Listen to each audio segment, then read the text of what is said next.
Film की शुरुआत के अनुसार इस डिस्टोपियन दुनिया के लोग जेनेटिक बदलावों से गुजर चुके हैं। इसके परिणाम स्वरूप उनके हाथ पर एक टाइमर शुरू हो जाता है और जैसे ही टाइमर खत्म होता है, इंसान की मौत हो जाती है। जब कोई 25 साल की उम्र तक पहुंचता है तो उसके हाथ पर एक साल का टाइमर आ जाता है। इसका मतलब ये होता है कि उसके पास जीने के लिए सिर्फ एक साल बचा है। यहाँ लोगों को जिंदा रहने के लिए समय कमाना पड़ता है, यानी समय पैसे से ज्यादा कीमती है। कोई भी इंसान अपना समय किसी को भी दान कर सकता है और चाहे तो उसे एक कैप्सूल में जमा भी कर सकता है। फिल्म की शुरुआत में हम एक आदमी से मिलते हैं जिसका नाम विल है। वह अपनी माँ के साथ डेटन सिटी में रहा करता था। मतलब ये एक ऐसा इलाका था जहाँ सब लोग गरीब थे। यहाँ के लोगों को रोजाना मेहनत करके अपना गुजारा करना पड़ता था। डेटन शहर के नागरिकों के पास कभी भी 24 घंटे से ज्यादा का समय नहीं होता था। उस दिन विल की माँ का जन्मदिन था। वह अपनी माँ को जन्मदिन की शुभकामनाएं देता है। यहाँ हम देखते हैं कि विल की माँ की उम्र उसी जैसी लग रही थी, क्योंकि वहाँ लोग 25 साल की उम्र के बाद बूढ़े नहीं होते, बल्कि उन्हें जिंदा रहने के लिए काम करना पड़ता है। विल की माँ बताती है कि उसके पास अब सिर्फ 3 दिन बचे हैं। वह कहती है कि उसके पास बिजली का बिल और बैंक का कर्ज चुकाने के लिए यही समय है। ये सुनकर विल अपनी माँ से कहता है कि वह फैक्ट्री में काम करेगा और सारे बिल चुका देगा, लेकिन उसकी माँ मना कर देती है और कहती है कि वह आज ओवर टाइम करेगी। वह देर से घर आएगी क्योंकि उसे काम करके अपने कर्ज चुकाने हैं। चूंकि वह कर्ज में डूबी हुई थी, वह विल से कहती है कि कल वह उससे बस स्टेशन पर मिले ताकि वे साथ में उसका जन्मदिन मना सके। माँ उसे 2 घंटे देती है ताकि वह आराम से नाश्ता कर सके और चली जाती है। अगले दृश्य में हम देखते हैं कि विल अपने काम पर जा रहा होता है। रास्ते में उसे माया नाम की एक लड़की मिलती है। वह विल से थोड़ा समय मांगती है। विल उसे अपनी कैप्सूल में 5 मिनट दे देता है। माया वह समय लेकर चली जाती है और विल अपनी फैक्ट्री पहुंचता है, जहां उसे चीजों के महंगे रेट दिखाई देते हैं। मतलब अब उसे नाश्ते के लिए पहले से ज्यादा समय देना पड़ेगा। जैसा कि पहले बताया गया, वहां समय पैसों से भी ज्यादा कीमती था। विल का एक दोस्त भी वहां काम करता था। अब दोनों ही चीजों के बढ़ते रेट्स को लेकर परेशान हो जाते हैं, क्योंकि हर चीज का रेट बढ़ता ही जा रहा था। यहाँ तक कि ट्रांसपोर्ट और कॉफी का रेट भी बहुत बढ़ चुका था।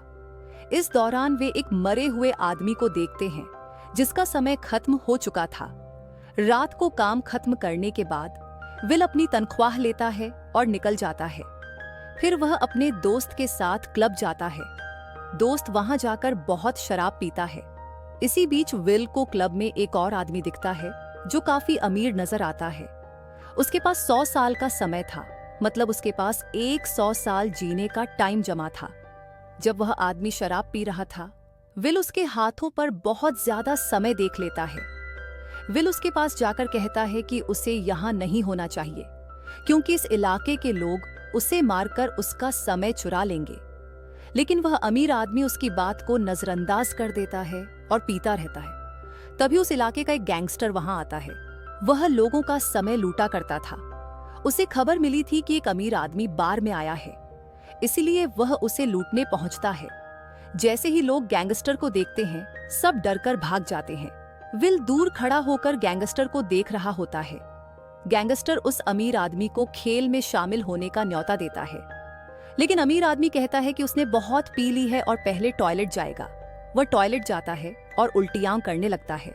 उसी समय गैंगस्टर का एक आदमी वॉशरूम के बाहर खड़ा होता है। विल उस आदमी को मार देता है और अमीर आदमी को लेकर भाग जाता है। गैंगस्टर और उसके आदमी विल और उस अमीर शख्स को ढूंढना शुरू कर देते हैं। दोनों एक बिल्डिंग का शटर खोलकर छिप जाते हैं। वे बिल्डिंग के अंदर से गैंगस्टर पर नजर रखते हैं। तभी वह अमीर आदमी विल से अपना परिचय देता है और कहता है, मेरा नाम हेनरी है। मैं न्यू ग्रीनविच से हूँ और मेरी उम्र 105 साल है। विल हेनरी से पूछता है कि वह इतना सारा समय लेकर यहाँ क्यों आया है। हेनरी कहता है कि मेरे लिए इतना समय अब किसी काम का नहीं। वह बताता है कि इंसान हर चीज से एक समय के बाद ऊब जाता है। मैं जीते जी थक चुका हूँ और अब जीना नहीं चाहता। मैंने अपनी जिंदगी में सब कुछ देख लिया है।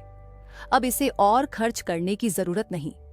हेनरी, विल के हाथों को देखता है जिसमें बहुत कम समय बचा होता है। दोनों मिलकर शराब पीते हैं और पीते पीते सो जाते हैं।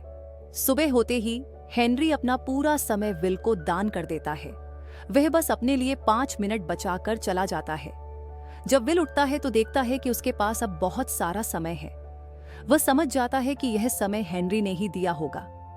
दूसरी तरफ हेनरी पुल पर पहुंचता है और अपने समय के खत्म होने का इंतजार करता है।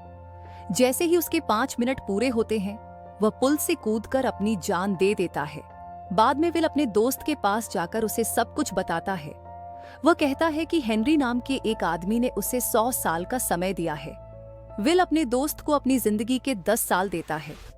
उधर विल की मां ने अपने सारे कर्ज और बैंक लोन चुका दिए होते हैं।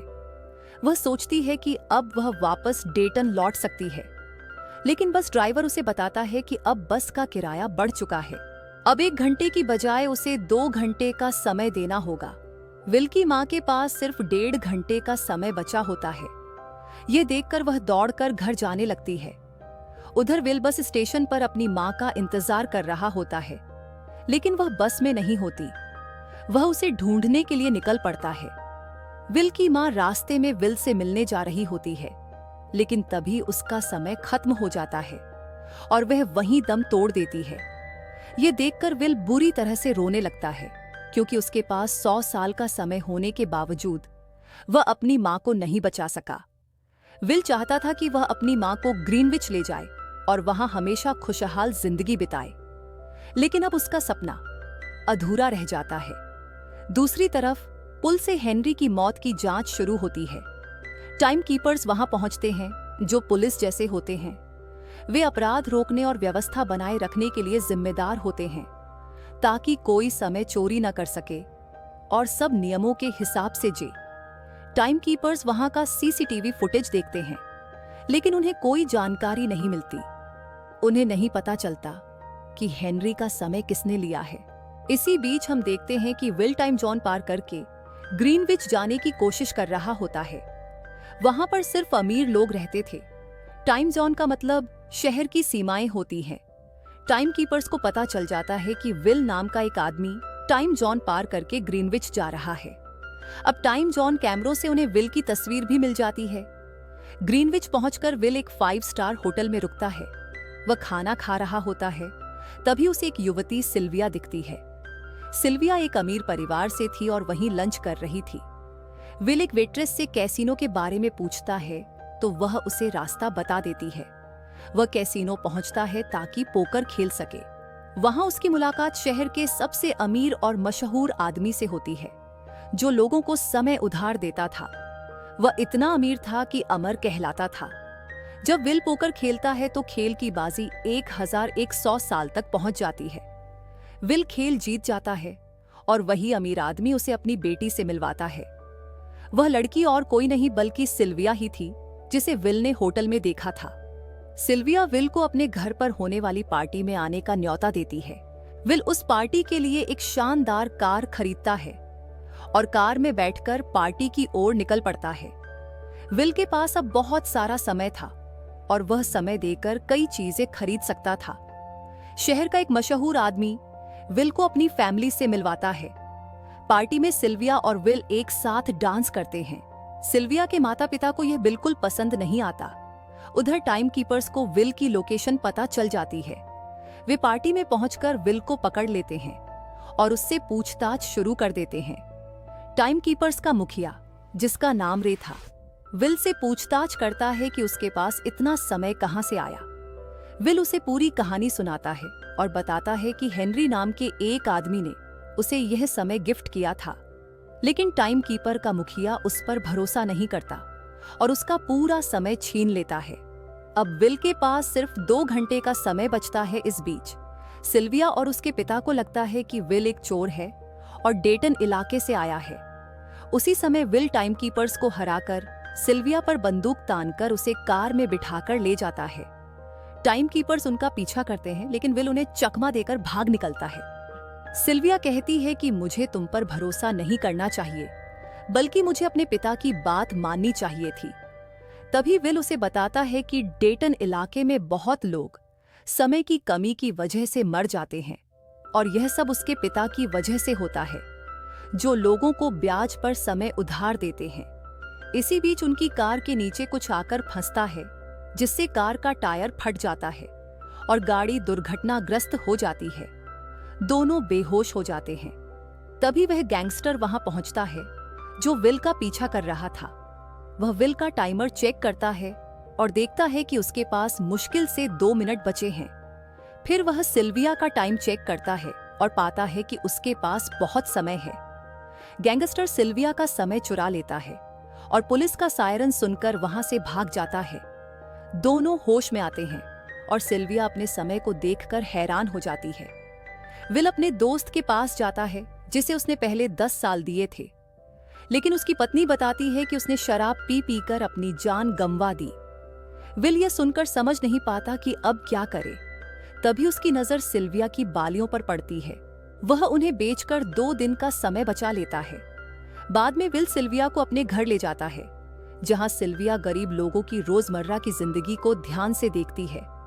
वह समझती है कि इंसानों को जीने के लिए कितना संघर्ष करना पड़ता है।